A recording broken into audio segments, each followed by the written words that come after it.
Good morning to all students.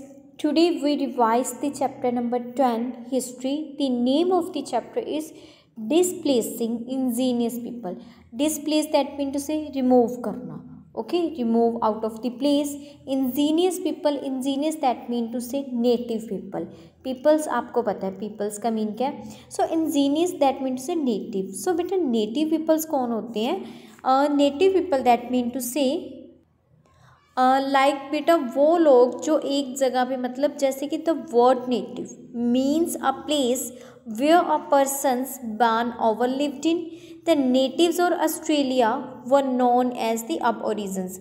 जैसे देखो बेटा, जैसे कि जो नेटिव्स है ऑस्ट्रेलिया के, वो अब वहाँ के ओरिजिन्स हो गए, मतलब जहाँ पे उनका बर्थ हुआ. जैसे ऑस्ट्रेलिया में जो लोग रह रहे हैं, ठीक है, उनका जो बर्थ जिन वहाँ पे हुआ, ठीक है, काफ़ी टाइम से वो वहाँ पे रह रहे, तो वो वहाँ के नेटिव्स पीपल्स होंगे. ठीक है, okay. So next I tell you about the geographical extent और situation of North America. So students, North America continent is extended from the Arctic Circle to the Tropic of Cancer and from Pacific to the Atlantic Ocean. So next, define settlers.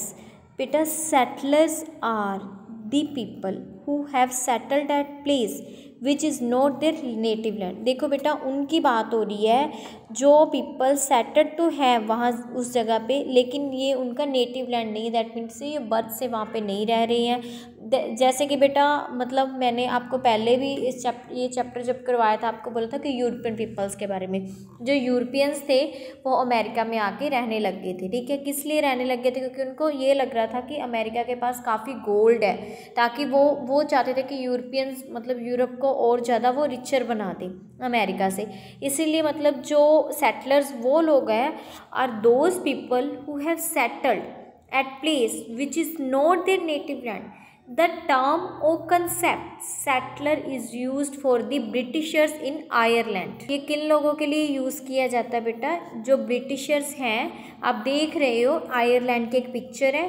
For Europeans in America etcetera. Okay, is that clear the points?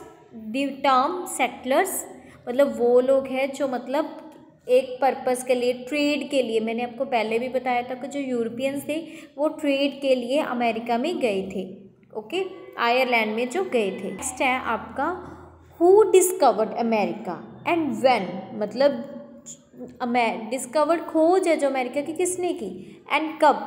Who discovered America and when. The America was discovered by the Christopher Columbus.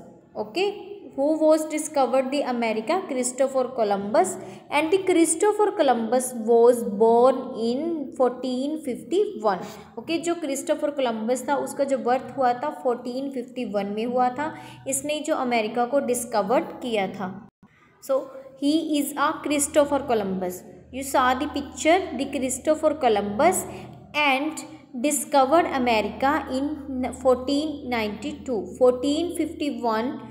He was born in 1451 and discovered the America in 1492. Okay, is that clear the point? After that, the North American economy. So north America की economy के बारे में बात करेंगे बेटा. So north American economy was subsistence economy. Okay, subsistence economy से, subsistence means बेटा जैसे हम लोग कह सकते हैं जो हमारा गुजारा, हम कहते हैं ना गुजारा, मतलब जो हम अपना डेली लाइफ है वो कैसे स्पेंड करते हैं, तो वो ये subsistence mean. The native grows crops and produce crops. जो नेटिव पीपल्स है, वहाँ के जो रहने वाले थे, जिनका बर्थ प्लेस था वो, ठीक है, वो पीपल क्या करते थे? Grows crops and produce crops to meet their both and needs. Okay, to meet their both and needs. So no surplus agriculture produce was available for them. मतलब कोई भी जो surplus agriculture था वो produce उनके पास available नहीं था उस time. Okay, it's that clear the points? बेटा जो नेटिव पीपल्स हैं उनके बारे में, मतलब नेटिव पीपल्स कौन है, ठीक है, who are the native peoples and geographical situations, define the term settler, settler means की है, एंड जो अमेरिका उसको मतलब किसने डिस्कवर किया था, कब किया था, एंड जो नॉर्थ अमेरिकन के इकॉनमी के बारे में। Okay, so I hope you all are understood the points. Thank you so much beta, have a good day.